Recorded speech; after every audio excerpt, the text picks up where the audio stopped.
Now, on 105.9 FM and streaming worldwide on the WMAL app. O'Connor and Company. It's 7:07. Busy Wednesday morning. Thanks for strapping in with us and riding this roller coaster we like to call the news cycle. Coming up at 7:35, Brendan Carr is a commissioner of the FCC. We'll talk about this move for a Soros-led group to purchase a ton of radio stations in America. At 8:05, Peter Navarro will join us. I'm Larry O'Connor with Julie Gunlock. Good morning, Julie. Good morning. And listen, we're going to be talking to J. Christian Adams quite a bit over the course of the next couple of months as voting is occurring and as the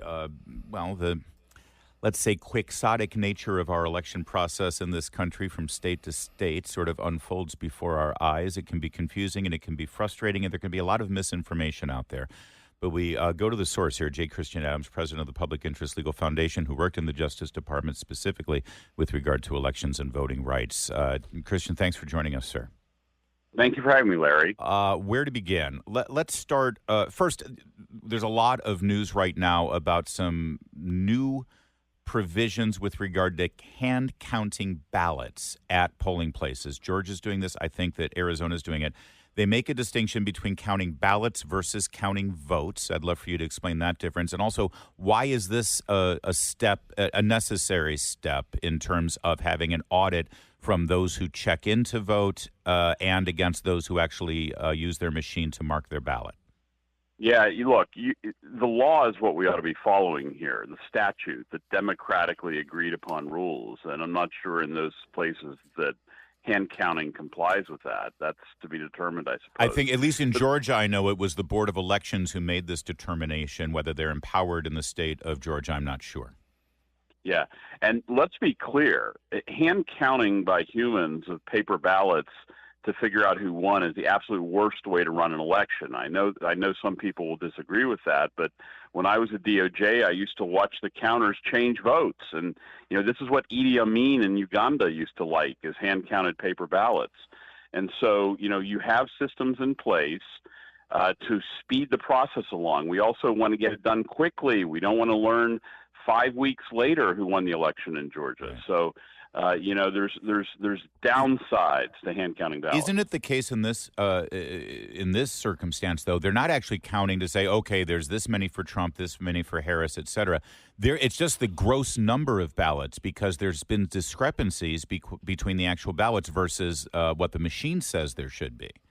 Yeah, and it's sort of doing an accounting, a tally to say, well, 100 people signed in, 100 people voted, right, and 100 people cast a tick for somebody. Right. Okay. Turning, though, to, I think, something much more disconcerting, and that is non-citizens on the voter rolls. I know you've been fighting this fight in Pennsylvania. It's not the only state that has this problem, but apparently this has been happening for decades, and they've known about it. Yeah, well, look, I think I've been on your show a couple times. We were arguing in the Third Circuit Court of Appeals. We won summary judgment. Pennsylvania's hiding the problem. They won't give up the records. They admit that non-citizens are registering somewhere between 10,000 and 100,000 for 20 years. There was a screw-up at PennDOT. And this is not subject to debate. So all of you out there saying, hey, he's a conspiracy theorist. No. They admit this happened. And the question is, how bad is the problem? What did they do to fix it?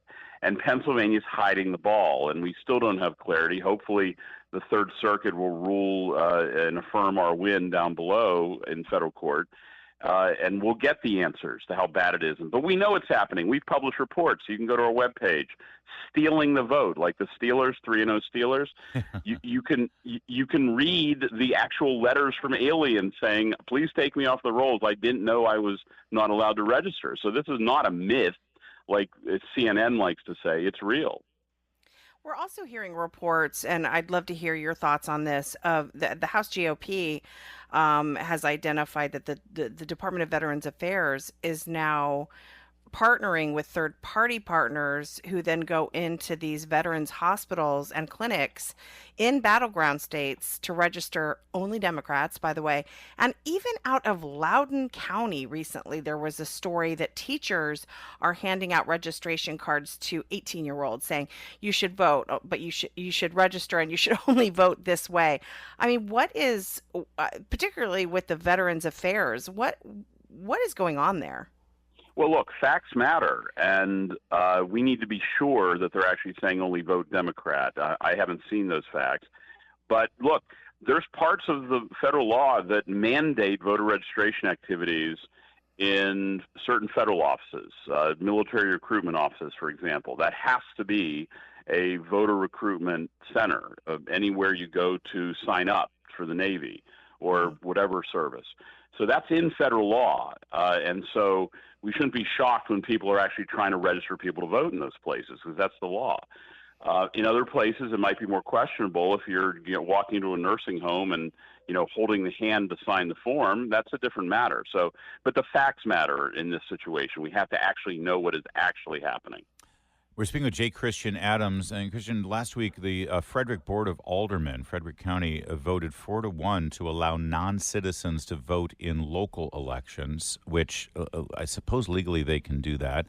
But is it a wise thing to do when you get non-citizens in the habit of going to the polls? How exactly do you dissuade them or prevent them from getting accidentally or even deliberately getting a ballot for an election that they shouldn't be voting in? Yeah, I looked at this as a knuckleheaded thing to do, and Maryland is patient zero on this. They started this back when I was at DOJ, as a matter of fact, and they were doing it in places like Tacoma Park and Silver Spring and other centers of Looney Tunes, and they were doing it. Now, I called when I was at DOJ. I inquired as to how many people were actually registering. So they had a separate voter roll, Larry. Like, they actually had the segregated voter roll of non-citizens, believe it or not. But the numbers were very small. But to some people, you shouldn't have any non-citizens voting for local elections. Now, don't forget what the Constitution says. The Constitution says that states can decide. And if Maryland wants to allow this, welcome to Maryland or move to Virginia. I mean, that's the answer, is get out of Dodge when they start allowing Honduras to pick local officials. Speaking of Virginia, Governor Youngkin and Attorney General Miyares have been pretty aggressive, it seems, about purging the voter rolls and being really out front to make Virginians feel much more confident in the process and in what's going on here as we approach Election Day. Have you been monitoring that? And do you also agree that the process has been pretty solid in Virginia this time around? And improved, I might add, in Virginia. They have done a real targeted effort to fix what ended up being 8 or more years of malaise. And look, this unfortunately is a red-blue issue. We're suing Michigan Secretary of State Jocelyn Benson. We just briefed that case in the Sixth Circuit. And, she doesn't think she needs to remove dead people, apparently, that they'll just eventually fall off the rolls. And some people have been dead for 20 years, and they're still active on the rolls. So Michigan has a problem. Virginia's getting better. It varies state by state. Well, and by the way, from Wisconsin and their drop boxes, Michigan, and some insanity that we're hearing there, as you just pointed out, what you've already told us about Pennsylvania, these are the 3 states that could very well decide this presidential election. You can throw in Georgia and Arizona to the mix. It just so happens those 5 states where we have, crazy stuff go on every election, it seems, and crazy stuff being done in the off years to change the rules. Those also happen to be the 5 states where this thing's going to be decided, Christian. Yeah, listen, the rules should be the rules, and we don't make a first down 15 yards at halftime. We don't change rules in the middle of the game. That's a bad thing. It's anti-democratic, to borrow a term from some others. The Democratic representatives set the rules, and we ought to follow them. Really fast, and I only have 30 seconds, but we'll have you back before Election Day at least once or twice. Right now, what are you looking at the most in those states? What is the thing? Have we missed it, or Nevada? What about Nevada? Nevada. They have the dumbest system. They automatically mail ballots to everybody, and the rolls are a mess. 7,000 votes decided U.S. Senate race there, and there's way worse than 7,000 right now. All right. We'll keep an eye on Nevada, too. All right. We'll add it to the list. Thanks, Christian. Appreciate you joining us. Okay. Julie, I think it's fair to say that we talk about the media quite a bit on this program. They're a big part of the news and politics conversation, sadly. Oftentimes, it's bias. They show their bias, and they show that they're not impartial and all that jazz. But oftentimes, people in the media are lazy. Oftentimes, they're gullible. Oftentimes, they just take the easy way out, and it ends up playing into a liberal left-wing Democrat narrative. You know what I mean? Yeah. Let me give you a perfect example. Yesterday, there were some headlines. Here's one of them. Harris gets stunning endorsement from group that normally backs Trump. Stunning. That's the headline. That's from NJ.com. That's a news website that focuses on New Jersey politics. By the way, every single website that I'm going to be, or publication that I'm going to be citing here, are legitimate, not fly by night. They're not fake news. I mean, they're not in what we used to call fake news. Just sort of like a pop-up website that just got created to push a narrative. No, this is, for instance, well, I guess New York Times does fall into that category too, but New York Times wrote up this same story. It's a law enforcement organization throwing their support to Kamala Harris with quotes from the people in the law enforcement organization. Here's the Fox News headline. It breaks my heart that somebody at Fox News Digital fell for this. Harris-Trump showdown, leading law enforcement group. That's how it's described in the headline. Leading law enforcement group takes sides in presidential election. And here's the paragraph. It was an exclusive for Fox. First on Fox, a nonpartisan police leadership organization that notes that it is the only national law enforcement agency group to endorse political candidates is weighing in on the 2024 White House race between Vice President Kamala Harris and former President Donald Trump. The Police Leaders for Community Safety said Monday that it is endorsing Harris in an announcement shared first right, with Larry? Fox News. Yeah, it's a law enforcement agency. Yeah. They usually back Trump, and they're backing Harris, and they gave Fox News the exclusive, and there's the write-up. Here's the thing. This organization, Police Leaders for Community Safety, was just formed 3 months ago. Yeah. It was formed on June 11th, 2024. In fact, if you go to their website, Police Leaders for Community Safety, on the website, if you go to their media, it's a text-only website. There are no pictures on it. It looks like something that you get for free from GoDaddy and just create a website. You go to the media page where it has links to their press releases, and the very first item is from June 11th, 2024, announcing their own formation. This is not a leading law enforcement group. This is not a law enforcement group that normally backs Trump. What do you mean normally backs Trump? They've never been around to back Trump until 3 months ago.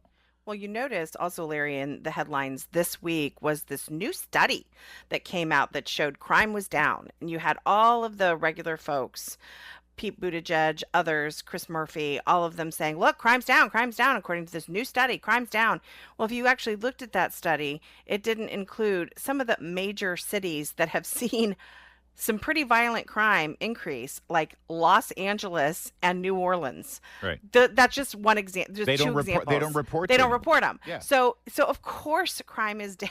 Yeah, if we don't count the cities. major cities where most of the crime is happening, it sure looks like crime is down. Yeah, but it's interesting that these things. I think it shows nervousness on the part of the Harris-Walz campaign. They know that crime is a major concern, so they're trotting out these new groups and these new studies to lie to the American public. Yeah, this group in particular, Police Leaders for Community Safety, launched on June 11th, 2024. They formed as a 501c4. Here's the thing about a 501c4. They can get one check for $500,000 from one person, and that is not disclosed anywhere, and that's how they start their group. It could have been a huge Democrat donor who's already maxed out their contributions to the DNC and to Kamala Harris for president, and so then they write a check here, they start the group is formed, they create a website, they put out a press release, and now it gets picked up from the New York Times to Fox News to NJ.com, and there's the narrative that is put out there, and it's disgusting. Meanwhile, what didn't get a whole lot of news was a very legitimate endorsement that Kamala Harris got. I do want to share this with you because, frankly, I think that it tells you everything about the Harris for President campaign and what the Kamala Harris White House is going to be like. I am proud to announce to you this endorsement for Kamala Harris. IRS Agents Union endorsed Kamala Harris for president. Ooh, big surprise. She supports the issues that matter most to our members, said the IRS Agent Union president. Yeah, I think that's pretty actually accurate. That's a complete and total. Agents will be hired and deployed to implement a $5 trillion of tax increases that Harris wishes to impose over the next decade. That will keep IRS agents well employed and very busy as their ranks will grow and get bigger and bigger if she is elected. So, yeah, That's absolutely a legitimate endorsement, and it should tell you everything you need to know. It's 7:23. Now, On 105.9 FM and streaming worldwide on the WMAL app. O'Connor and Company. Good Wednesday morning at 7:37 here. We have a busy day and a lot to get to. And coming up at 8:05, Peter Navarro, formerly of the Trump administration, wants to talk about trade and tariffs. One thing that Donald Trump's being very specific about, and Kamala Harris, shockingly, being kind of vague about her position. We'll get into that coming up in a bit. I'm Larry O'Connor with Julie Gunlock. Good morning, Julie. Good morning. We talked earlier about this topic, and now we have one of the newsmakers directly connected with it. He is Commissioner of the FCC, Brendan Carr. Mr. Carr, thanks for joining us. Yeah, good to be with you. I want to begin with the decision here by your body, the FCC Commission, to sort of fast-track this process for a ownership group to purchase a radio station company that owns a good ton of radio stations, in fact. And the ownership group is made up of over 25% foreign investors. That's the sort of thing. You've got a process in place, but for some reason, this thing is being fast-tracked. There's a shortcut. It's over 200 radio stations, including news talk radio stations. And one of the lead investors here is George Soros. Can you shed some light on why this is happening in the way that it is happening? Yeah, as you indicated earlier this year, a Soros-backed group has purchased over 200 local radio stations across more than 40 markets or cities all across the country. And what they've done is they've cobbled together some money that includes, as you noted, excessive foreign investment. And we have a process for this. If you have in excess of 25% foreign ownership, you have to go through a national security review before the FCC signs off. But yet, as the New York Post is reporting, the commission is or is about to sign off on this deal without going through that. That would be an extra 6 months to 1 year before they could get control of these stations had they gone through the normal process. So why? Is there an explanation as to why this has to be fast-tracked so quickly in the middle of an election season? Because, again, I want to focus on the fact that it's over 200 radio stations. The media obviously plays a big part in the election process, especially on the public airwaves. And there are talk radio stations involved here, conservative talk radio stations. My understanding is some of these radio stations have already started to cancel some well-known conservative talk radio hosts. Yeah, there's a number of conservatives on here. Sean Hannity, Mark Levin. I was talking to Mark Levin last night, and he said that he's already been canceled on one of these stations in Pennsylvania. Yeah, I didn't know if Mark had made that public or not, so I'll go ahead and say it. Our own Mark Levin, he's been on WPHT in Philadelphia for years, and inexplicably 6 days ago, that station, one of the ones that's now being purchased by the Soros Group, they announced that they're taking Levin off the air. Yeah, I mean, look, I think the fundamental point here is your last name should not determine how the government treats you. And yet across the board right now, we are seeing exactly that. Because look at the other side of the coin. There's been cases where conservatives tried to buy radio stations in South Florida, for instance, and Democrats raised a stink about it and said the FCC has to block it, not for legitimate reasons, but to prevent it from swaying electoral outcomes. We had members of Congress write letters to cable companies saying they needed to drop Fox News, OAN, and Newsmax because of the editorial decisions that are being made. So this seems like another sort of instance of a very sort of two-tiered system of government. It is a vote of confidence in the power and influence of our medium, though, I have to say, Julie Gunlock. At least they're acknowledging that we do actually make a difference with what we do.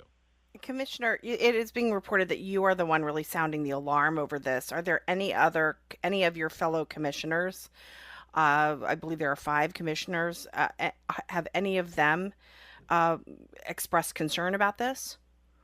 Well, the New York Post story is reporting that the vote last week was 3-2. So 3 Democrats, commissioners for it, 2 Republicans against it. But beyond even the FCC, Chip Roy, obviously a member of Congress from Texas, has been very active on this, as well as Ted Cruz writing letters to the commission. The truth is, this is a decision that the FCC was poised to fast track even faster earlier this summer. But thanks to some letters and campaigns by Ted Cruz and Chip Roy, it at least got to the point where we get a commission vote. Previously, it was indicated this was going to get signed off on, we call it the bureau level, meaning without even the commissioners getting a chance to cast a vote. Oh, go ahead. I just wanted to say it's just interesting to me that on a national security matter like this, that it would turn out to be a party line, 2 Republicans, 3 Democrats. Yeah. Especially when it comes to national security. And I just do want to ask, I mean, when you talk to the Democrats, on your fellow commissioners who are Democrats, do they see a national security risk here? I mean, I get that they might think that this is a good idea, but I'm trying to understand their reasoning and not seeing that this is being expedited when there could be some national security issues here. Yeah, the way they're handling it on that side is they're going to require the Soros groups to come back to the FCC at some point in the near future and run that national security process. And the Soros group says they're going to wall off those foreign investors up until the time that process is complete. But again, that sort of puts the cart before the horse, and that's not any process that the full commission has ever run before. But sort of the good news, I guess, there is that we will get a second bite at this apple over the next maybe 3 months, 6 months, to look at these national security issues. And for my part, we need to sort of keep all options on the table, depending on how that review goes. Now, I'm not guessing that there's any significant national security issue here. It's probably nothing, but that's why you have a process to run to make sure on the front end. Yeah, find out before you approve something like this, not after. I was speaking with Brendan Carr. He's a commissioner for the Federal Communications Commission. There's another thing that I wanted to ask you about. Kamala Harris on the campaign trail, when she does talk about plans, which is rare, but when she talks about plans for policies should she get elected, she often has some pretty grandiose ideas about big programs, federal spending, how Washington can fix a problem. Well, I think it's fair to look back at one of the things that the Biden-Harris administration has already promised to fix. That has to do with broadband in rural areas that don't get internet access or high-speed internet access. $42 billion has been allocated for this broadband program. And at this point, sir, and I know that you've been tracking this, how many homes have been connected using that $42 billion to get people on broadband access? Well, I can provide you the number without even counting fingers on one hand. The answer is zero. So in 2021, Vice President Harris was tasked to lead the administration's signature $42 billion plan, as you noted, to connect millions of Americans to high-speed internet. And we're now 1,045 days into the implementation of that plan, and not even a single shovel's worth of dirt has been turned, right? Not even a single construction project. And in the finance sector, they say, past performance is not indicative of future results, but in the policy world, it most certainly is. I saw you interacting with Elon Musk on the X social media platform. Is it true that his internet platform, Starlink, connected with the SpaceX program, they've got, tons of satellites up there. They're connecting people on broadband all over the place, that he could have gotten this done with less than half the price and it would already be done by now? Oh, it could have been pennies on the dollar. We had a deal with Starlink to provide high-speed internet to 640,000 rural locations, so millions of Americans back in 2020, for just $1,300 in federal support. Flash forward to today, and the federal programs that are connecting people, not the 42, but ones run by other components of the government, Ted Cruz did a report, they're spending in excess of $100,000 per location. $1,300 was the deal we had with Starlink, and now this administration is doing it for over $100,000 per location, and we revoked that 2020 award. Did they revoke the Elon Musk deal because of Elon Musk's politics?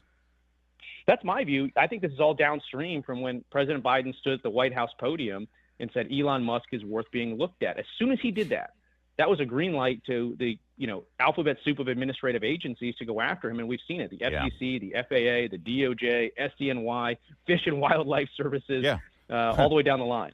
Commissioner, I just also want to say I saw you last week